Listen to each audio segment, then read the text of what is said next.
I am the Tofu Golem. Please enjoy the video. You start by confirming exactly what you downloaded and why. Know whether it's plain HTML/CSS, a React app, or a WordPress theme. Once done, install and open a code editor like VS Code, set up Git, and run a local server so you can preview changes instantly. Make sure you unzip the package into a clean folder and open the project root, locate index, HTML style, CSS, or the SRC directory so you can begin editing right away. You should work on a new Git branch and copy any originals before changing files. This protects you if something breaks. Next, edit the structure.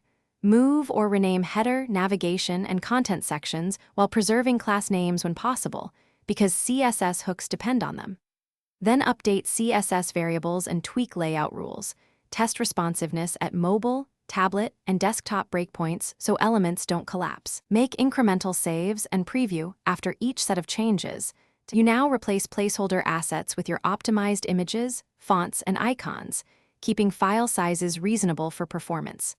Once done, update all links, page metadata, and contact forms, and test the full local build in multiple browsers to ensure scripts and assets load. When ready, deploy using your chosen method, Netlify, FTP, or hosting dashboard, and verify live behavior. If something goes wrong, revert to your Git branch or restore the backup. That single rollback step resolves most deployment issues. Thanks for watching. Consider subscribing if we helped you today.